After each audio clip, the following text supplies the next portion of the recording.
dying here, I keep telling her. I'm sick, that's why I was in stasis to begin with, but she won't listen. She just treats me like I'm a stupid kid. I tried to argue with her. Look at how pale I am. Can't you see that I'm sick? I swear, I'm not making up what she said in response. Why must you be so rude? It's not polite for a girl to boast about her beauty. Beauty? I tried not to cry in front of her. I've had to do that a lot. I'm not beautiful. I have a compromised immune system, I shouted at her and ran away. I don't remember what she said back. Something about using big words, I think. How stupid is she? Door totally open and closed. She hates me. I don't know why, but she hates me. That's not why I'm allowed to go on the ship plaza, though. Jung-soo, the man who keeps telling me to call him father, said the same thing. He promised me that I would have a chance to leave soon, though. I don't think he was being nice, though. I'll write about him more later. Right now, I have to go to bed, or the woman will get mad at me again. Jesus. I'm not beautiful. I have a compromised immune system. Damn, these people are stupid. Alright. Dear Diary.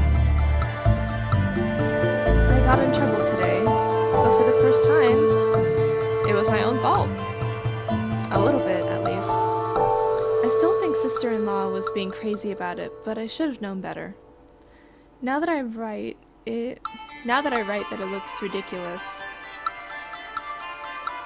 Oh, I see. Now that I write that, it looks ridiculous. God, what is living with these people doing to me? The computer console in my room doesn't have anything in it. I don't just mean it doesn't have all the cartoons I brought from Earth, or any of my books, or anything. I mean, there's literally nothing there for me to entertain myself with at all. Nothing. So I thought to myself that maybe sister-in-laws might be different and checked. It wasn't. So instead I decided to go check in while they're studying. Not snooping or anything, just looking on his computer for books. I had thought that it might be bad, but my real father never would have been too upset. What could the harm be? I was in there for maybe 10 minutes, looking for anything that was even written in Korean. There was nothing. There was nothing, by the way. Every single book, symbols that looked like Chinese characters. Every single one. I think maybe something terrible happened in the past that made all the computer data get deleted. And everyone forgot how to read Korean. And also, they all got really stupid about things. I don't think I'll ever find out why. It just sucks. Anyway, I was only in there for 10 minutes, searching through the console, when Young-suk walked in. I thought he was going to get angry, but actually he just acted like he was really scared. He didn't scold me when he dragged me out, he just looked really worried. I only got in trouble when he brought me back to his wife. He told her, "Do you have an idea where she was?" Whoops. She was in the men's quarters, looking through father's computer. Do you have any idea how he would react if he saw that? You're supposed to be watching her! She apologized repeatedly to him. I just didn't know what to say. I don't think sister-in-law did either. After he left, she gave me this really long, really awful lecture. Why would you go into the men's quarters? Why would you go looking for books? Why must you be so unfilial? Unfilial? Why must you be so unfilial? Do you really not understand that you're a girl? Jesus. I told her I didn't understand. I mean, of course I'm a girl, but I had no idea what she was talking about. When I told her that, she just lectured at me more. I hate her so much. So much. Let's see here. Oh, I have a couple minutes. Let's just keep going down the list. Straight to hell. Dear Diary. This nightmare has gone for so long. I think I'm starting to forget what life used to be like. I have a new theory. Father was wrong about the cryostasis keeping me alive until I could be cured. I think it didn't work at all. I think I just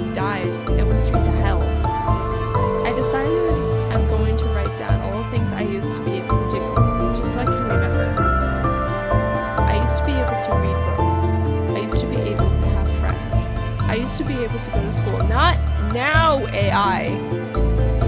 Hooyay. I used to be able to leave the home and go visit the plaza or anything else on the ship. I think I even used to be able to be in any part of the house I wanted and talk to visitors as much as I liked. I have memories of always spending time with my father and mother and brother in the living room. I know my real father thought being respectful was important too, but I don't know, I'm so confused now. I thought he always taught me to be strong and to speak up for myself. Did he really say that? I'm being sarcastic, of course, but the scary thing is, sometimes I really do forget. Sometimes I think if I was just obedient as what sister-in-law and to do what sister-in-law tells me to do, it would make things easier. Maybe I should just give in and be passive, just sometimes. I'm scared though. What if I end up really believing that? Okay, what do you want?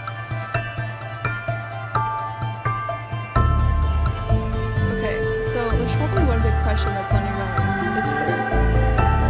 That isn't being addressed at all, right? Yes! What happened in between the pale bride being frozen and waking up and made society go wrong, right? Yes, I actually do care. I figured, I mean, it's the obvious question. Sorry, I wish I could tell you, but I'm afraid that mystery is forever lost to time. I guess that's pretty anticlimactic. Sorry, you motherfucker!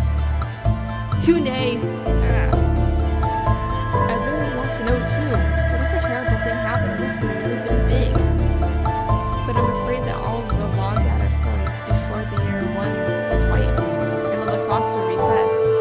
I guess that's why it's called year 1. Anyway, so nobody remembered what happened in between, or even how long it was in between.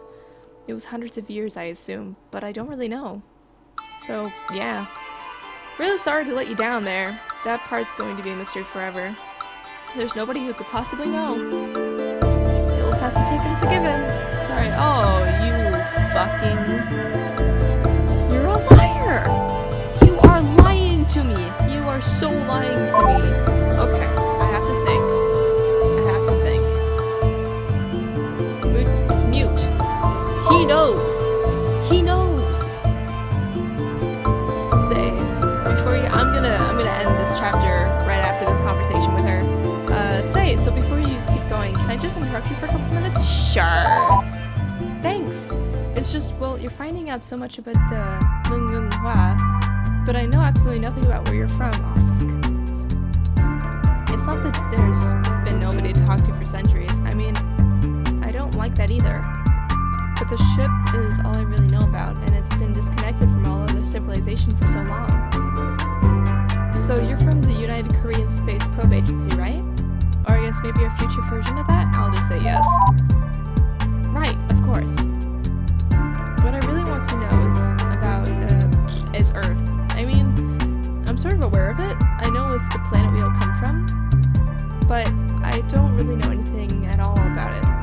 I have some ideas, but I don't think they're really right. You know all about it, right? I mean, you're from there yourself. Yeah, I'll say yes. Oh, wonderful. I sort of understand the basics, like it's a big sphere that everyone lives on, and there's unimaginably vast amounts of open space, and you can only see the stars at night, right? Because the sky just looks so blue during the day. All this is just what I know from the Pale Bride. She never saw Earth. She was second generation, born on the ship after a long-left Earth star system. But her parents were born on Earth, so she heard some stories from them when she was young, and I think they brought a lot of books and movies with them. I don't know. I'm just a little skeptical. Even she was just a child when she learned all that. Maybe she got mixed up? What can I actually ask in a yes or no question? I didn't realize how hard this would be. Well, alright, so the Mungunghua was originally supposed to be established in a colony of some star or other 100 light years away. I know that. That was a really long time ago. Did other ships ever succeed where we didn't? Or is it still just Earth? Oh, I get to create my own. Yeah, there other planets. Ah, well, that's wonderful to hear. Oh, I know. Is it really true that on Earth seasons aren't just metaphors? Like, oh, this sounds silly now that I actually put into words, but the Pale Brides seem to think that winter wasn't just something that happens to just you emotionally. On Earth, it was when it actually, frigid. Does have basis in reality. It's obviously impossible. Yes, actually, yes. It's winter for me right now, actually. Wow, my word, that's amazing. Seriously? That sounds like I can't even imagine it. What else is there? Oh, there was the city about her, that her parents were from. I think it was called Pyongyang. Man, I'm not from Korea. They described it as being amazing. If you looked up, all you would see were huge, bright white buildings as tall as 100 and more decks. And on the, I'm not sure the word for it is. It means sort of the bottom deck. Anyway, this said that at the bottom, the streets were lined with willow trees, and the top of the buildings had flower gardens. Have you ever been to that city before, or at least heard of it? I'm just gonna say yes. I have not. But yeah, it does exist. Yes, it is beautiful. Wow, amazing. Just amazing. I'd love to see that. You know what it is? It just sounds so perfectly romantic. I'm not really... Well, you've seen the logs I'll talk about. I'm not used to things being romantic. It sounds nice. That's really my question, I guess. Is Earth worth being romantic about? Of course! Well, I guess I've already wasted enough of your time with my silly questions, haven't I? There's just, well, please humor me once more. Then I promise I'll stop bothering you. Do you think I could ever see Earth? It's possible. I'm just gonna get her hopes skyrocketing. Oh, well, thank you for saying that. It just sounds so romantic and I'd really like to see it someday. Thanks. Very well. I promised I'd stop wasting your time. So what did you want to ask me about? Bitch, you talk to me. Okay, I'm gonna stop the chapter here. Damn. When we come back, we're gonna read The Pale Bride Wife, and I'm gonna harass our AI some more to try to get... I'm gonna try to find Mute, no matter what it takes. Alrighty, bye friends!